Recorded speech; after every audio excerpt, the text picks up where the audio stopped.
All right, good afternoon. Welcome to Tuesday Notary Titans for Tuesday, August 31st, 2021. My name is Bill Soroka. I'm the author of Sign and Thrive, How to Make Six Figures as a Mobile Notary and Loan Signing Agent, and host of the Side Hustle Lounge podcast. I'm here with my co-host, Laura Biewer. Laura, how's it going? Well, pretty good. Back on California time. I was out visiting North Carolina, and it was super hot there. So, but at least this hot I can deal with. Well, something's happening here. Yeah. Something was going on with my screen. Somebody's trying to share their screen again. So That's okay, I am Laura Biewer, Coach Me Laura, and also the founder of Notary Symposium, which is coming up on November 6th. For those of you who don't know what that is, it's a virtual live one-day event. We have 5 speakers on different aspects that will help you to grow yourself and your notary business. Bill Soroka, my very special guest that day, has a lot of great gifts and surprises for you. There are a few seats left if you're interested. However, I will tell you that today is the last day for early bird pricing. Starting tomorrow, the price goes up. So if that's something you're thinking about, you might want to do it today instead of tomorrow. Great point. And I'm going to post a link in the chat for anybody who'd like to connect with Laura on anything that she offers, as well as the Notary Symposium. All right. So guys, this is the last day of the month. I know it's crazy end of month time. So thank you for carving some time out of your day to join us here. That really got me contemplating the rest of the year. I cannot believe 2021 is going, it feels like it's going faster than 2020 went. What that means for us is there is only 4 months left in the year, 122 days, 2,928 hours. That's 175,680 minutes. That really lit a fire for me about what I want to get done in 2021. This is really kind of crunch time for that. So it was a good wake-up call for me. I thought I'd share it with you too. This is the time to get very intentional about what you want the rest of this year to look like.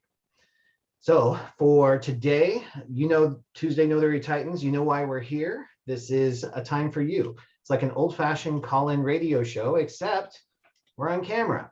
So the way this works most effectively is to raise your hand. Use the raise hand feature in Zoom.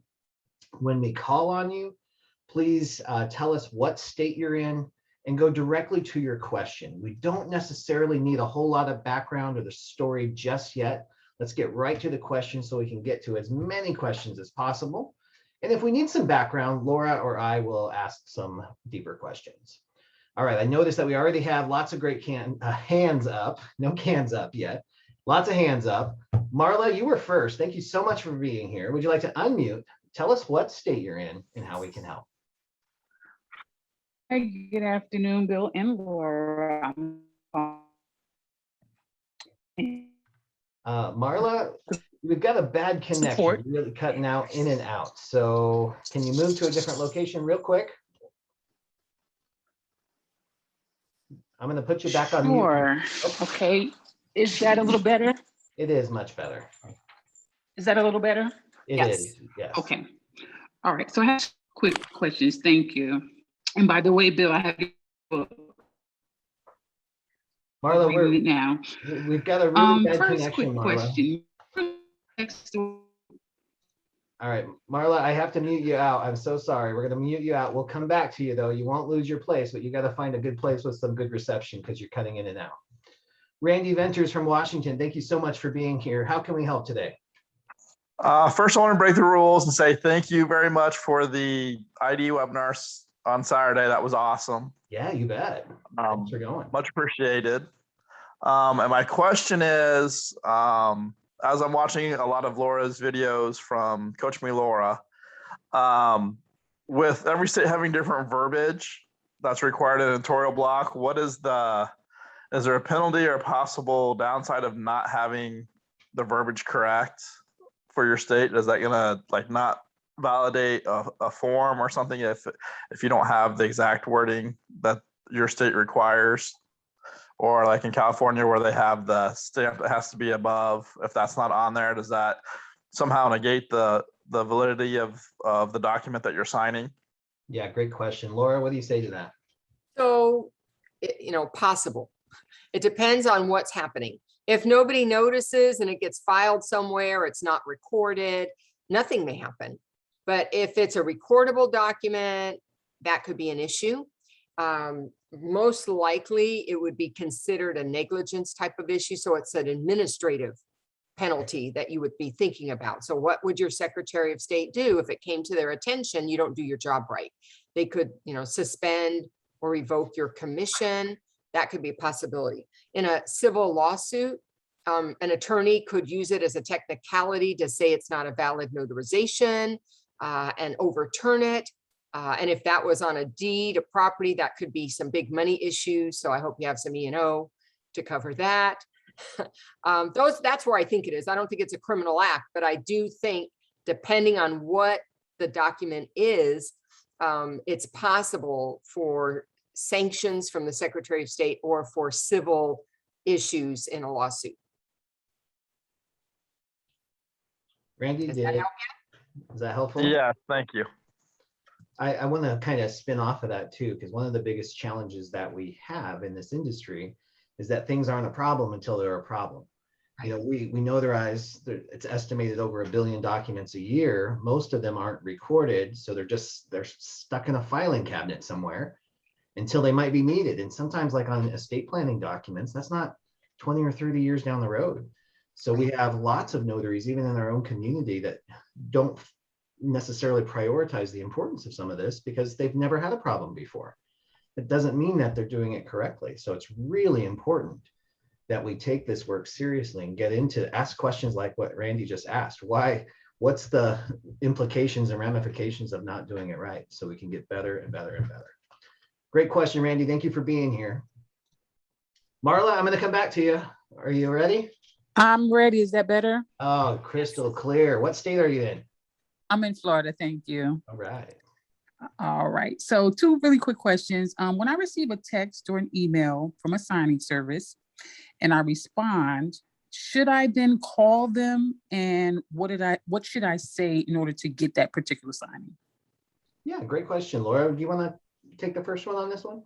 Well, no, I think I'm going to have you, because really I don't respond to text or emails. I do direct communication, whether it's a signing service or a title company. So I don't respond to those. So I don't really have a good handle on how you do that.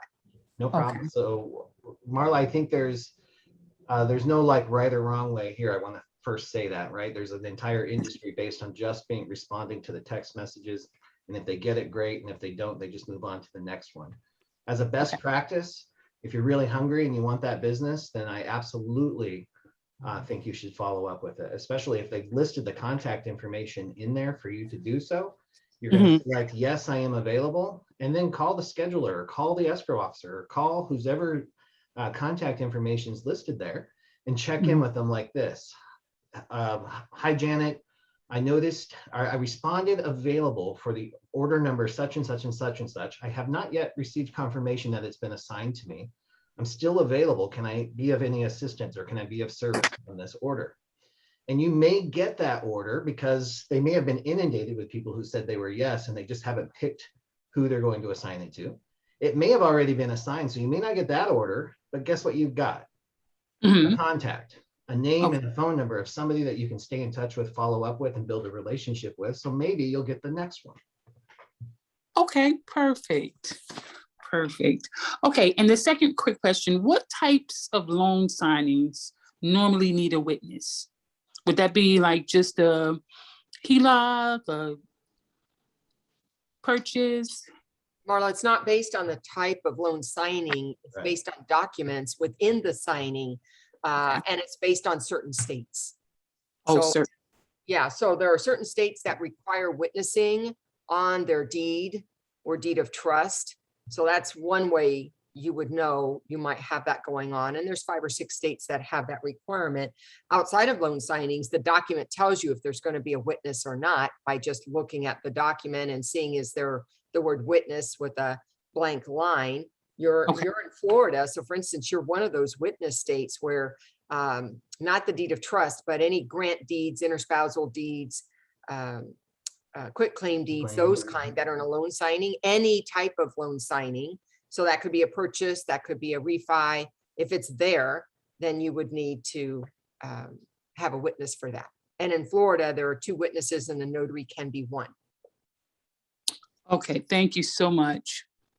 Bill, And did you want to add to that? yeah, I just piggyback on it. Let the document tell you what it needs. Like our job is not to think, oh, this is a mortgage. I'm going to need or maybe that's a bad example, but sometimes if we try to apply a umbrella policy, that's where we get hung up, and we can be in unauthorized practice of law or just outside our lane altogether. So let the document tell you what you need, and if you have any questions, the signer or the hiring company, the receiving party that's responsible for that, they can tell you exactly what they want.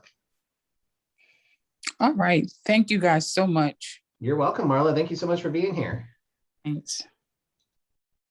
Gloria Holt, nice to see you on here. Welcome. You want to tell everybody what state you're in? I'm in Southern California. First of all, thanks so much for these calls. I don't often get to the live ones, but I do check out the reruns. Anyway, I have a couple of questions. One has to do with the billing of signing companies. I have a signing company that had 3 orders that were very late. They're like, I did them like back in early June. And so I contacted them and says, hey, what's going on? How come I haven't getting paid? So the, I think you know them, it's Coast to Coast. Is it Coast to Coast? No, Notary's Express. Anyway, the accountant says, oh, let me research them. He called me back. And here's what he said. He says, well, the first one, he says, they hadn't gotten paid yet. Because, so, I mean, that was back in June. So they're waiting to get paid on that one. The second one, he says, well, their clerk misquoted the fee. It should have been, I think it was half of the amount because it was only 2 documents, which it was, okay, I'll buy that. But the third one, he says the transaction was canceled. Therefore, they didn't get paid, so they didn't pay me. And I told him, I said, well, I completed the work. I went out there and I completed the job. Sure. And he says, well, we'll try to make it up. Well, we're making it up to you in volume. So they do send me a number of orders, but is this a normal practice? Well, I don't know if it's normal or not. I think other notaries could speak to that. It sounds abnormal to me, and to me, it would be unacceptable business practice. Now, the thing is, this might be listed out in terms and conditions whenever you sign up with them. They might have it. If they're going to have policies like this, you need to know what you're getting into up front. And you may have inadvertently checked a box that says, I agree to these terms and conditions. So I would go back to their payment policies and review them. If they are out of integrity with their own payment policies, then I would probably escalate this. If they're in alignment with their payment policies and you just didn't realize what those payment policies were, I'd eat it. That's just the way it is. You already agreed to it, but now you can make a different decision as you move forward. Do you still want to work with a business company that does that or not? It doesn't make, well, I won't get into too much. Laura, what do you say on that? Yeah, well, I'm in agreement with you. I've worked for that company myself. I don't do work for them now anymore, but I did work for them and they were in the most part pretty good. Trip fees are a more common thing that they do, which would be, I'll pay you $50 for your time and travel. It fell apart. A lot of signing services will do that rather than just not pay you at all. But I agree with Bill that we need to, when we sign up with a company, we get so excited to say yes to the job. We've got an appointment that we don't do a thorough job of checking out what that agreement means for us in terms of what do I have to do to get paid, number one, and what are the rest of your payment policies? Meaning, is it in 30, 60, or 90 days? If the appointment falls apart at the table, what kind of payment accommodation is made for that versus I did the work and later on they did a 3-day right of rescission? Or do they say, look, if I don't get paid as a signing service, you're never going to get paid? That's kind of one of the things that signing services have to decide for themselves. They should have a pool of money they've reserved so that if things fall apart and they don't get paid, that they can pay something to their notaries, if not all of it, to keep their notaries on staff, available to them. the answer of I give you volume is never a good answer. It's never, if you're not going to pay me, why do I want more? So that's never a good answer. So Gloria, do check on what they have. My recollection is that they did trip fees when they didn't get paid and that fell apart. I will check it. Yeah, yeah. Wow, that's great. And to expand a little bit more too, this comes down to business practices, maybe between the signing company and the escrow company or whoever it is. But when you're working with clients who truly appreciate the service that you bring to the table, there's usually not going to be a question about compensating you for doing your work. Like when you go escrow direct, my clients, and I know there's most escrow direct will pay, especially on purchases. Refis is super competitive, but on purchases and things like that, you get paid the full fee. You showed up to do your job. It wasn't done. So sometimes they'll charge the customer because sometimes you get difficult customers and they pass that fee on to them. Like, all right, we got to send another notary. You're going to pay for that. But sometimes they have their operations account, which is built, like Laura alluded to, it's like a buffer account to pay for notaries to do this. Because if they keep stiffing people on the process, number one, that's not what they are there for. They're independent third parties that's there to make sure everybody gets paid, that is supposed to get paid. So if you've got a signing company who follows the Walmart pricing strategy of undercut, undercut, undercut, undercut, then guess who ends up paying the ultimate price? The notary. So if you don't like those business practices, we don't have to like burn them down and do a negative review or anything like that. It doesn't have to be that way. It doesn't have to be anything dark or negative. We just know that that's no longer a good fit for the business you're trying to build, and you can move on. There's plenty, like I just explained, there's plenty of direct. There's plenty of signing companies that are valued by their customers, so they can pay decent trip, printing, or even a full fee when you get canceled at the table. I've got one other one like that is just super. I mean, they call me directly and wonderful, so. Okay, Gloria, that's helpful, Gloria. Okay, my other quick question has to do with invoicing. Is there like a quick, easy method to automatic invoice after you've done say with these loan signing companies? Some of them don't seem to require it. They go ahead and put you in a tab, but others require an invoice. So what do you suggest for that? Yeah, there's lots of great options industry-wise, but I think Laura and I both love Notary Assist. Sue is a huge advocate in the notary community. That software was built by notaries for notaries. And there's also Notary Gadget too. It's like split down the line 50-50. And then you have all the others, QuickBooks, Venbooks, all of those others that are built for other businesses that still work in our industry. Okay. Laura, do you have any other suggestions on that? I agree with all of those. I mean, you can even, if you're not using any of those things, you can take a Word template, put your logo at the top and just do it manually and send it off via email. I've done that and still do that sometimes. And then the other thing I wanted to say, Gloria, is when you have payment issues, do you have backup to help you so you're not just Gloria? Meaning, do you have a legal plan that you could sick attorneys on them if you needed to? I've got Legal Shield. Okay, so if you have Legal Shield, I use them all the time and send demand letters. So the demand letter is going to indicate, look, I did the work, you need to pay me. And now it's signed by an attorney with a letterhead with a bunch of other attorneys on it. And so that's another option. So you're paying for that membership service. You're right. And that can help you as well. But I know that they're going to ask for, evidence of what was the contract between the two of you. They're going to want to know that stuff. Right. Okay. Makes sense. Okay. Awesome. Thank you both so very much. This is awesome. You're welcome. Right. Thank you, Gloria. All right. Kristen Weiss in San Diego, California. How's it going? Oh, you're still on mute though, Kristen.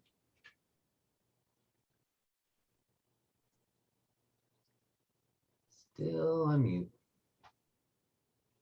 There you go. Can you guys hear me now? Yeah, sure can. I had you off mute on my headset, but not on the Zoom. Anyhow, this is Kristen from San Diego. I just want to quickly comment on Gloria's request about accounting and invoicing, I want to also recommend Notary Assist. I've been using it for 10 months since I've gone full time. It's super user friendly. I absolutely love it. It also not only does invoicing for you, but also kicks everything from your from the system into your calendar, and you can just click in your calendar entries, click on the address, and get to your appointments. So it's fantastic. My question is on a well, this example is a name and signature affidavit. Jurat.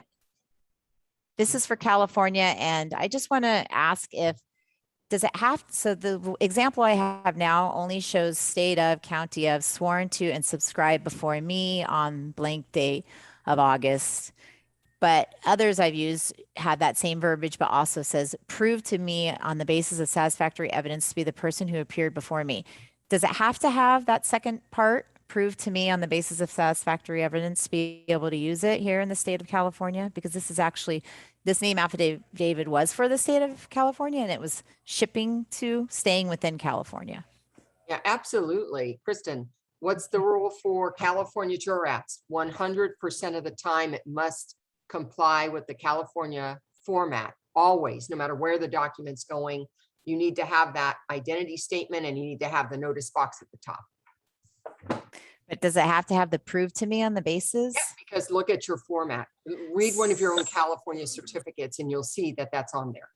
Okay, so then why would a name affidavit that's coming from a California escrow office not have that verbiage on there? I don't want to speak on their behalf. They may not Okay. have to say.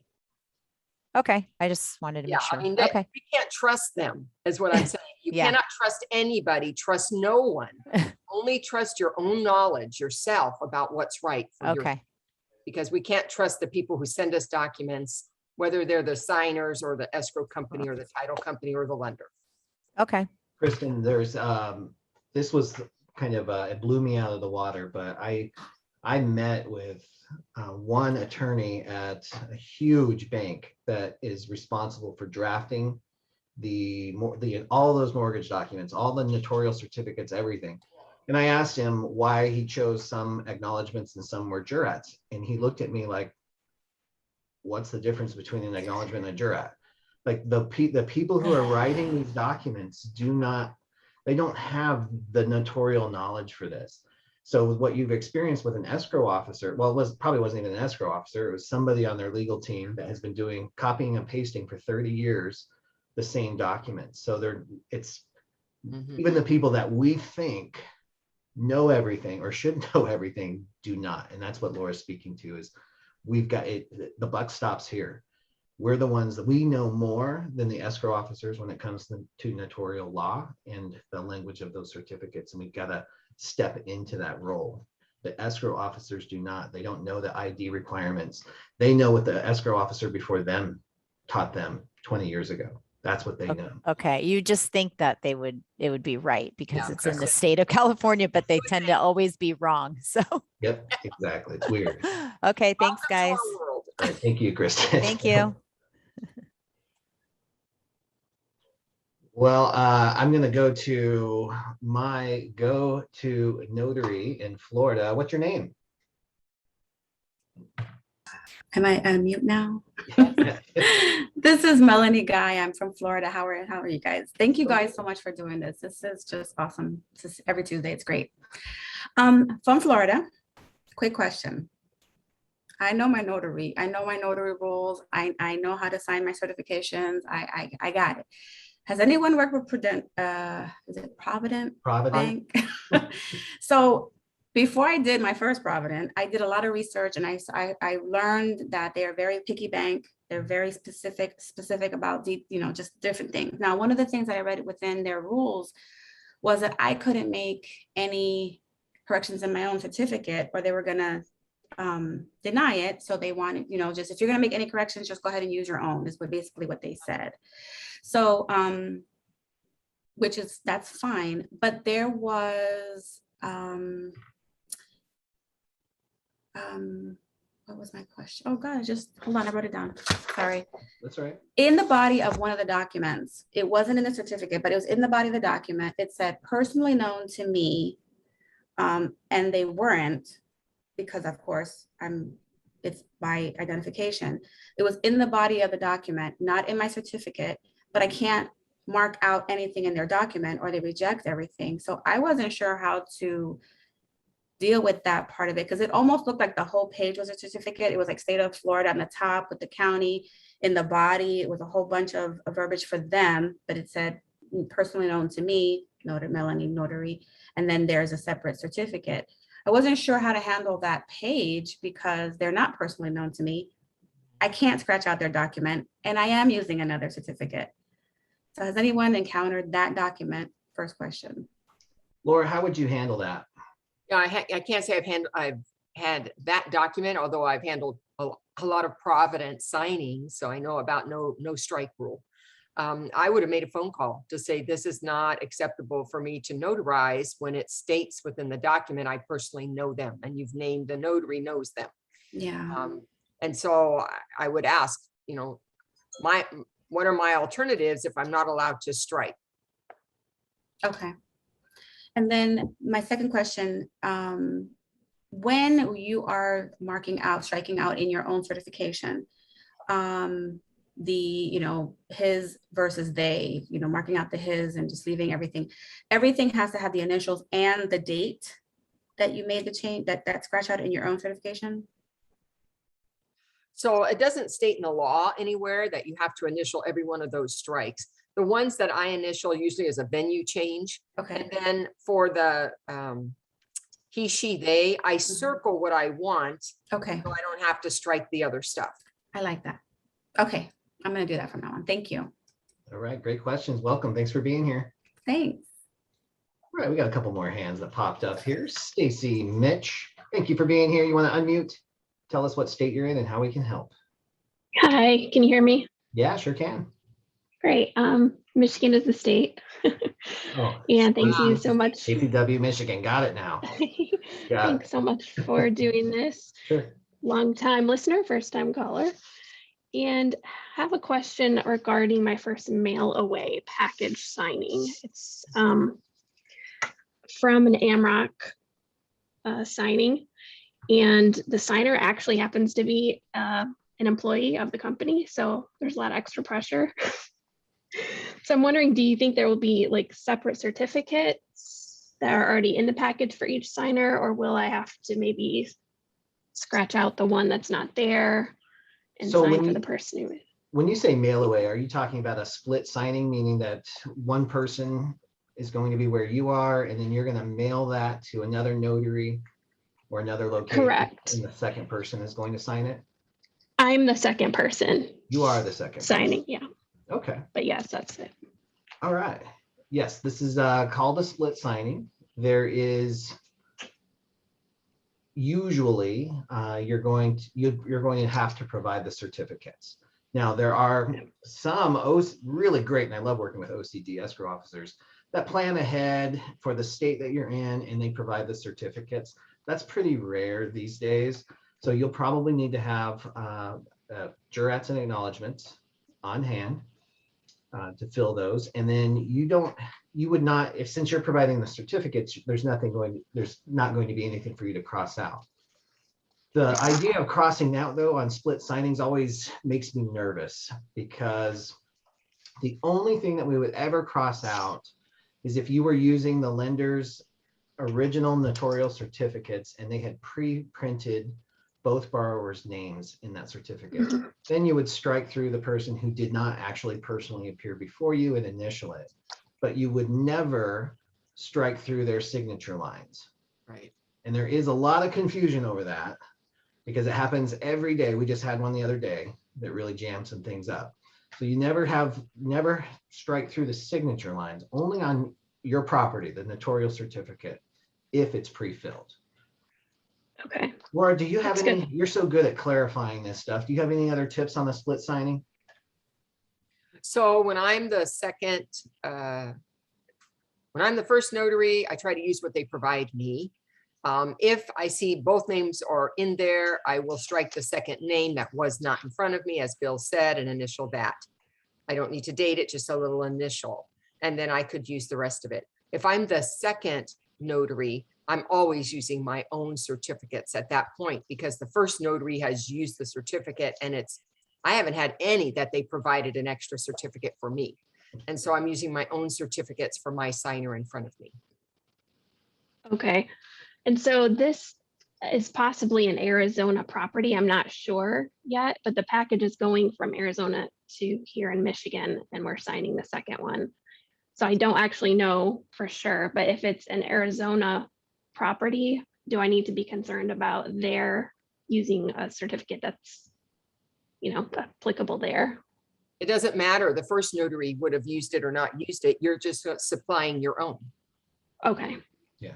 And Arizona will take, well, we don't have a choice. You're a Michigan notary, so you have to use a Michigan notarial certificate. But all the states are pretty much in alignment on that. And Arizona is not like a witness state or anything like that, so you don't have to worry about having witnesses and all that. Great. Thank you so much. Yeah, you're so welcome. Have a great signing. Okay. Thanks for showing up, Stacy. Mhm. All right, Marianne Palermo. Great to see you on. It's been a while. I know it's been a couple months. I moved and stuff, and I'm just sharing wins here because I'm coming up on a year, which I can't believe. That's Coming awesome. up on a year in loan signings. That'll be got my certification on October 20th. And I'm just sharing wins, just to give everybody encouragement, especially those of us that are 50 plus. Love it. And I, take my time with these things. I don't try and get as many in as maybe some other people, because, well, I don't need to. So I'm going to be 50. But my numbers, I did my numbers today because I'm applying to some other title agencies, and I'm up to over 360 Awesome. in my 10 months. So I was pretty excited about that. And I'll start my renewal. And most of them are refis, of course, about 200. Well, no, not about 277 refis. That's great. So Awesome. ladies and gentlemen, Congratulations. if I can do this, you can do it, especially, being in my car pretty much all day, every day, because I go to back mountains and country. What state are you in, Marianne? Pennsylvania, sorry. In Pennsylvania. Congratulations. Northeastern Pennsylvania. So back mountains and the farm country. So I bet there's a lot of people wondering how the heck you knew your numbers. What do you use to track? It took a little bit. I started with Excel the first few months, which drove me a little nuts once I started using Notary Assist. Okay, great. But in Notary Assist, I do want to talk to Sue and maybe give her a recommendation, or maybe I'm missing it and she'll tell me. I had to look at the, I forget what report it is, but the signing by type, but it only shows what you've gotten income in for. So it didn't show any of my August signings that'll get paid in September. So I kind of had to go in and look at the fee I charged and figure out what they were. And then Excel, I just had to count it. I bet there's a workaround for that. I would definitely give Sue a call. Oh, I'm sure there is. Yeah. Yeah. Awesome. I am Well, Marianne, sure there thank you so much. It's great to see you on here. So Congratulations. keep going, guys. Yeah. Awesome. Love it. Thanks, Marianne. Phil Shannon, what's going on today? Hey, I just wanted to thank Marianne for shouting out to all the old people that are part of this crew, because I'm not one of those. No, Bill, I just want to tell you again what a pleasure it was to do the Side Hustle Lounge. I've gotten so many great comments. It was really very, very flattering and very, very humbling to be in your presence. We had a great time, didn't we? Yeah, we had a lot of fun, and I'm also receiving so much feedback on that. So thanks for showing up and being real on the podcast, Phil. Appreciate that. Well, My pleasure. I didn't realize some of the stuff I said until I heard it again. So how do I edit that stuff out, or is it too late? There's no going back. I'm actually hanging out with Philip Melconi in Sanger in Central California. We've actually helped some police officers, firefighters, school districts, and had a great time this morning. I started my morning at 3:30. So I'm not having the 105 get together as I normally do, the Zoom, but since it is the last day of the August promotion, Bill, if anybody would like, I'm going to try and do one later this afternoon, maybe early this evening. So if anybody would like to reach out to me, I put my number where my name is just in case. So if anyone would like to reach out, I'd be happy to get one done. I have a couple people already asked me, so I'll probably be doing one early evening, late afternoon today. All right, Phil, thank you so much for the update. And Phil's number is in his next to his name on his Zoom window if you'd like to get some more information about Legal Shield and ID Shield too. And Phil, I'm going to run an idea with you about ID Shield too, because that fake ID webinar that we did, it highlighted some crazy cases with ID theft, fraud cases, and it really got my wheels turning about the importance of protecting our identities. So I'll reach out to you there. Thank you so much for being here. Hey, Bill, if I can tell you one quick story, I think you'll love this. It was in the Wall Street Journal a while back, but there's a gal who's trying to get a job at Walmart. And when the guy met with her, he said, "I'm sorry, ma'am, I can't hire you. You're already in aisle 11. And she goes, "What do you mean I'm in aisle 11? So the person in aisle 11 who was a worker for Walmart had her social security number. She eventually got to the IRS and found out 31 people had her social. She owed the IRS over $1 million. Wow. I mean, that's just some of the insanity. So we talked about doing something specifically talking about that. I'm a certified risk management consultant, which means I went to class for a week and they gave me a piece of paper. But the point is, yeah, that's a great topic. I look forward to us having that conversation down the road. Definitely. Thank you, Phil. All right, drive careful. All right, Tom in Austin, thank you so much for being here. I guess we know you're in Texas. How can we help? Hey guys, yeah, I got a question. My wife was working for a company. She had a Panasonic scanner that scanned 300 pages, and their business shut down. And they're taking her home scanner away, and so I got a 500 on order, but it only scans, I believe it's 45 or 50 pages. Are signing companies, are they happy with receiving like 5 different PDFs on there? I don't think they're happy about it, but I mean, there's not too many 300 page scanners out there, and I just wonder, most people probably have a Epson or a Brother scanner that scans 45 or 50 pages. Yeah, but you do what you can do. Yeah. Yep. So here's a couple of the solutions I know some people are doing. Number one, if it says 45, you can probably get 70 in there if you really work it on some of those Epsons, and definitely on the Brothers. I use the ADS series, Brother ADS series, and I can get some on my 2000. I can get 80 pages in there. So a lot of them will upload multiple files. I recommend doing it in a particular order, and there are also some PDF merge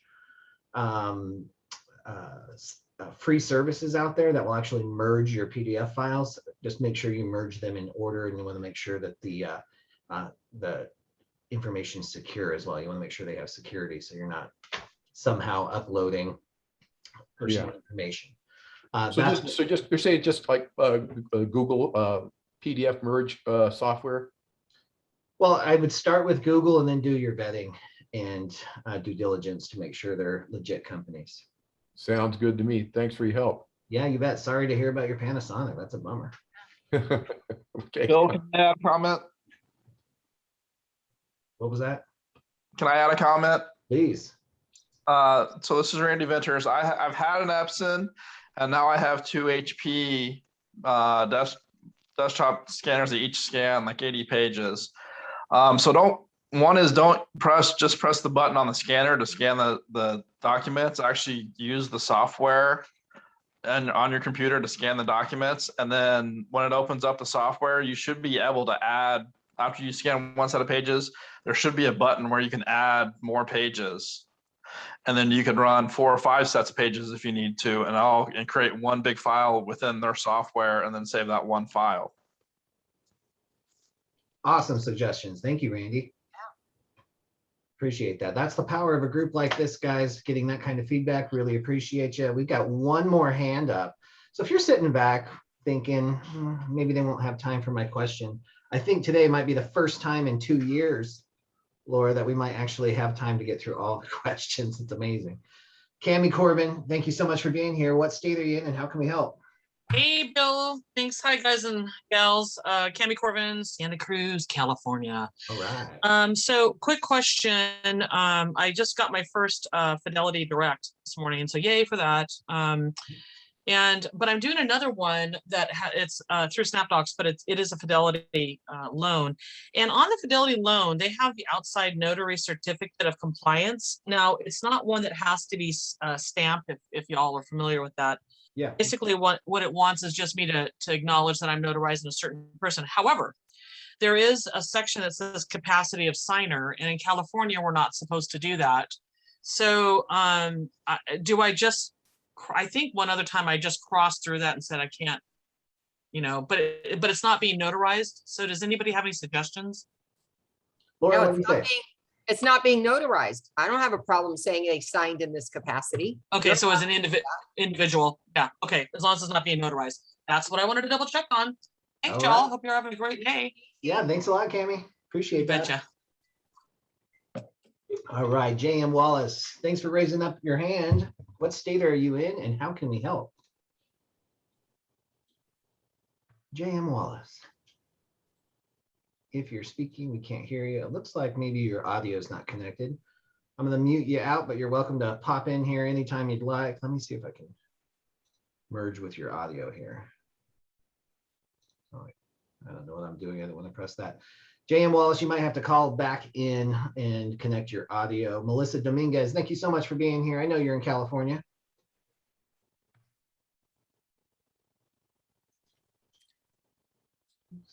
Unmute there. There you go. All right.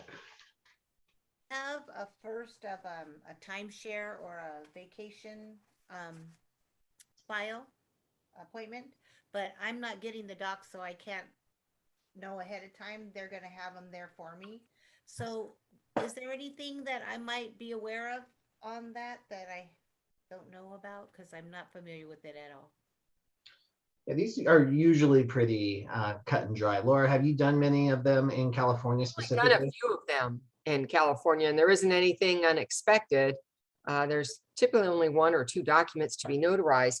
On, I don't remember what the company was, but they had a requirement that the notary had a minimum of 6 months or more on their commission in order to use me. So I don't know if they didn't tell you there was a requirement, then there's probably not for you. All right. Okay, that's all. Yeah. Oh, I did want to comment real quick, Bill. Yeah. I'm so bad on social media stuff. I just changed the title to my owner or whatever of my own business. And now everybody's saying, oh, thank you on your new position and stuff. And I feel dumb. I mean, should I write, oh, I just changed something, or just say thank you? I mean, I hate that. I hate the social media. I know I need to love it, but. Well, you don't have to love it, that's for sure. And you are always in control of your settings. So it's not the social media platform, it's your settings. So you can tell it what you want to announce and what you don't want to announce, like on LinkedIn, on Facebook. You can make all the updates, you can change all that information, and it'll ask you, do you want to update your network? And you just say, no, I don't. And it won't do that again in the future. But to address your question right now, I would just simply say thank you, because what you've done is you've announced to your network that you have a business. So now you're going to be on people's radar, which is exactly where you want to be. It's the whole point of social media in the first place. So now that's just one thing that you get to engage. Yeah. You will never. Maybe it's a blessing in disguise. Exactly. That's a great way of looking at it. It's always unfolding in your favor. Okay, cool. All right. All right. Thanks, Melissa. All right. Randy Ventures, welcome back. Randy Ventures. Sorry, I had to tap a couple buttons to unmute. If no one else has questions, I'll keep asking. So a lot of people treat this as a side hustle, as a second business. Can you maybe, Bill, maybe a little bit more, elaborate on how you approach advertising all of your other businesses when you're sitting down signing with people? If maybe you're doing Legal Shield or Medicare or insurance or whatever else you may do, of what's appropriate to work into a conversation as you're signing with people when you're done with them, or what's not, and how you do those. Yeah, what a great question, Randy. So it's kind of short, but it's also really long. So when you have multiple businesses that you're working and you're at the closing table, you never cross promote at the closing table. You're going to be confronted with all kinds of opportunity. It's going to be exciting to do so, especially when they say, I'm looking for an attorney, or I've got to get that will done, and you want to tell them about Legal Shield, or they're asking about life insurance, or you're a real estate agent and they're thinking about listing their home and you want to talk to them about that. But it is, I would venture to say, 99.9% of the time, it's inappropriate to talk about it at the closing table. That is not your job at that closing. Your job was as a mobile notary and loan signing agent. So the way I frame this is you have two main responsibilities when you're at an appointment. Number one is to expertly perform the duties you have been hired to perform. Do your job and do it in such a way that, number two, you lay the foundation for a relationship that will last beyond this one appointment. So then I wrap up every appointment. Thank you so much for making this fun for me too. I love to stay in touch. Do you mind if I send you an email and a thank you card? And then I do that, I follow up. And then down the road, when you have a relationship, and I'm not talking about 5 minutes after you walk out the door, maybe it's the next day or the next week or whatever it is, then you can follow up and you can say, you know, you mentioned that you were thinking about selling your home. I know a great real estate agent, or I happen to, that's another service I provide too. Would you like, if there's anything I can do for you on those lines, you got to find a way to do it in a classy way that is unobtrusive to the other relationships that you have going on in those transactions. But it's never, I can say almost never, at the closing table. Now, there are some ways to do it at the closing table, especially with like Legal Shield. If somebody's talking about it and I can tell they're interested and I can tell that I've got a service that can help them, I'll say, I know somebody who might be able to help you. Do you mind if I make an introduction tomorrow or the next day? And then I introduce them to people like Phil Shannon or Sonia Ramirez, so they can follow up and have that conversation outside, but it's not going to happen at the closing table.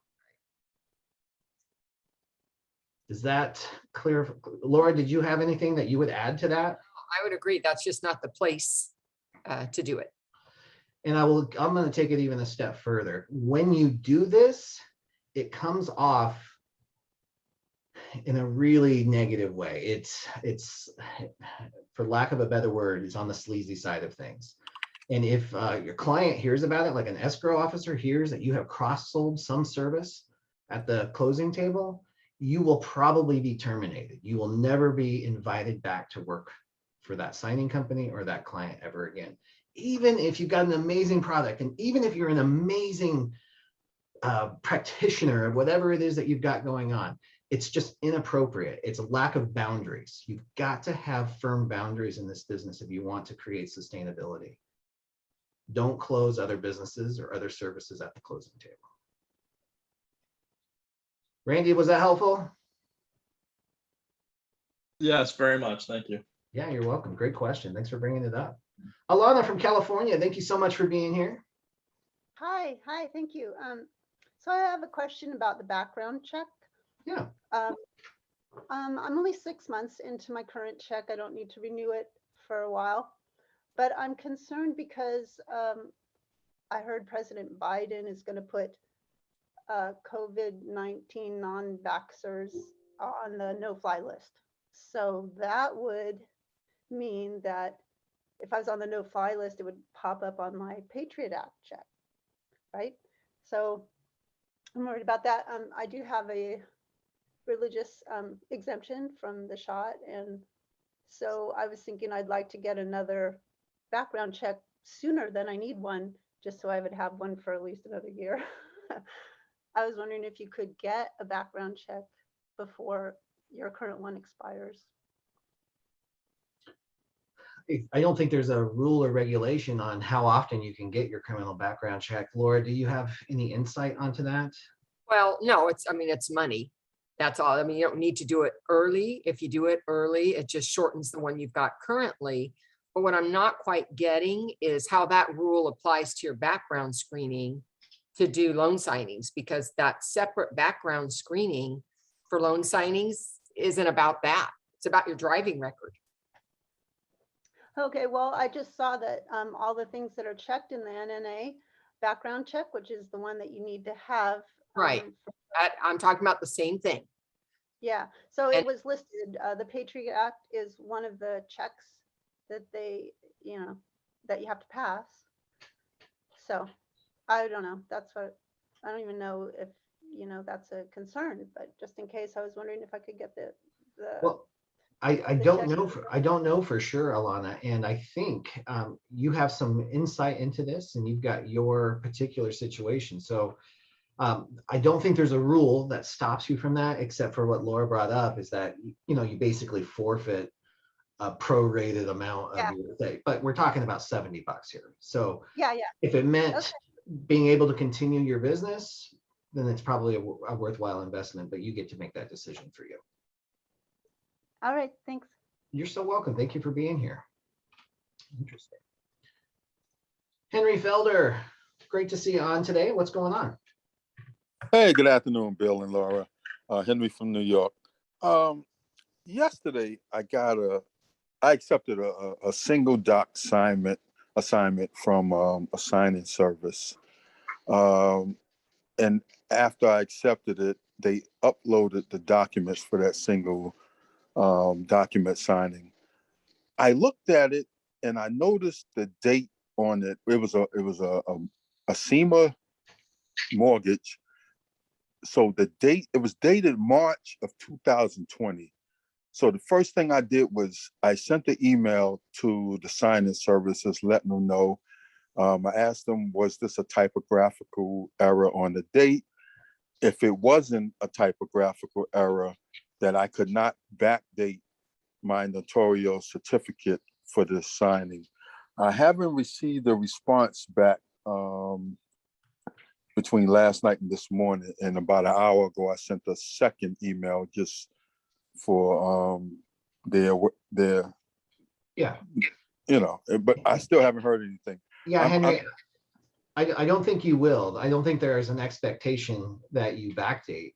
They can create that document could have been created in 1963, but if I'm signing it today, then the signer could date it for today, and then I can notarize with today's date. So unless you have specific instructions that says, hey, backdate this for last year, which is mind blowing that somebody would ask that, but they do sometimes, you're going to be okay. You just proceed as you're legally allowed to, and then you don't need confirmation from that.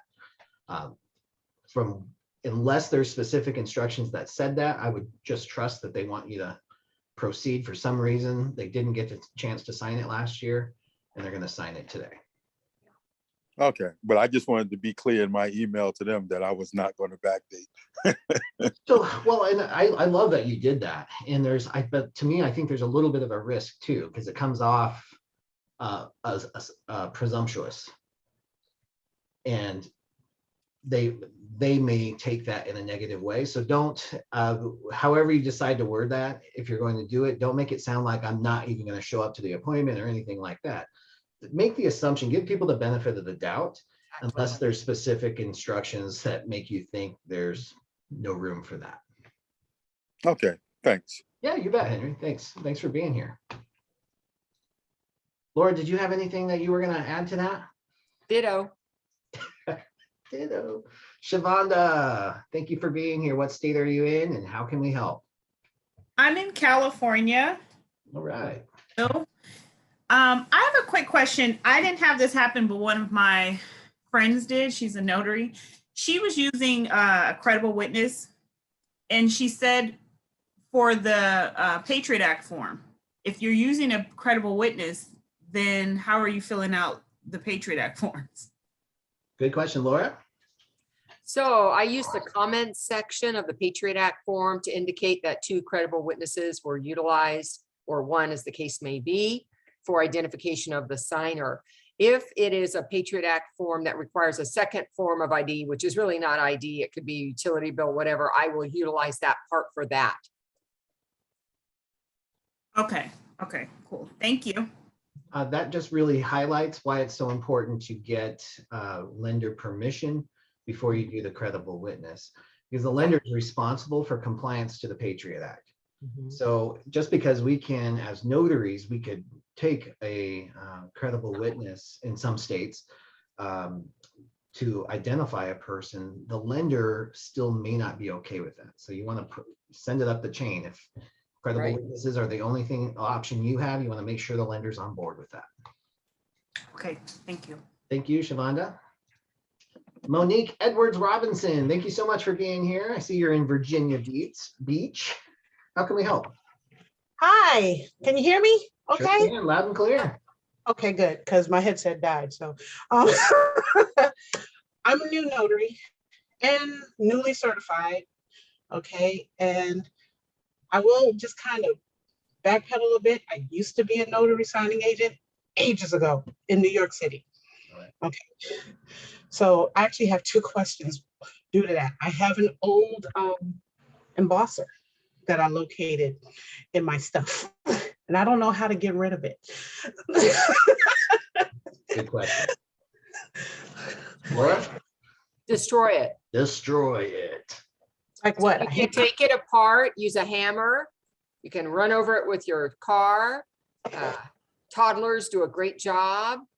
Dog might be hungry. Lots of ways you can destroy it. Make it unusable. Okay. Right. Yeah, because that was my thing. I was like, how do I get rid of this thing? I don't want to just toss it, and I don't want to keep it either. I don't need any more stuff. Exactly. What's your second question? Well, my second question is now just, I'm doing prep and getting ready for my first client, period. And I wanted to know about, like, say, eDocs and secure email. I'm not sure how to phrase this. It's like, would it be best to have secure email? I just want to make sure that everything I get is safe coming in, especially now with all the breaches and stuff. I'm virus protected and everything, but you never know. Yeah, definitely. So as a best practice, for sure, secure email is best. I'm not sure what protections it provides for incoming, but outgoing is what you're mainly concerned with. Because you're going to be responsible for what you send out. So secure email and having a secure portal for sending sensitive documents is for sure something that you want to do. And whenever you see, when you're signing up for signing company and you see eDocs, that usually just means that you're able to receive documents and print them out. Okay. Laura, what else do you have to say on that? No, I agree. I'm just thinking about all the different ways documents go back and forth. And sometimes they send me a non-secured email, but the PDFs are password protected. Sometimes they make me go into their secure portal. Sometimes they send me secure email, and what I have to do is sign up to be within their system to open that email.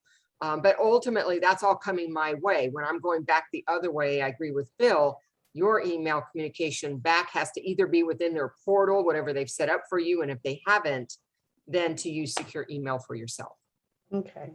So will we be able to use, like, say initially, like, say Adobe to do like those encrypted PDFs, go back? I don't know about that. I don't know about the encryption process because the person on the other end might get jammed up, but I recommend using our records at the very least. It makes it really easy to get an account and to send those documents. And then you can do your own due diligence and find out what other secure portals you can have. But our records makes it ready and available right now. Oh, records.com. okay, good. Thank you. That was You're it. welcome. Yeah, thanks for being here. Laura, can you repeat what you just said? What I just said, ourrecords.com. And by the way, if you're a Notary to Pro graduate, I think there's a special offer for you if you're one of Carol's graduates. Beautiful. Guys, all right. Well, we went from answering all the questions to having a little bit of overflow, but we're right on the hour. So I want to respect your time and wrap up here. Laura, thank you so much. I know you had a busy day teaching, and I love that you joined us today. And for those of you, what's that? My pleasure. Now you got me saying that all the time. I love it. It is absolutely my pleasure to be here with you guys today as well. Thank you for carving some time out of your Tuesday to grow yourself and your business. We'll see you the same time, same place next week.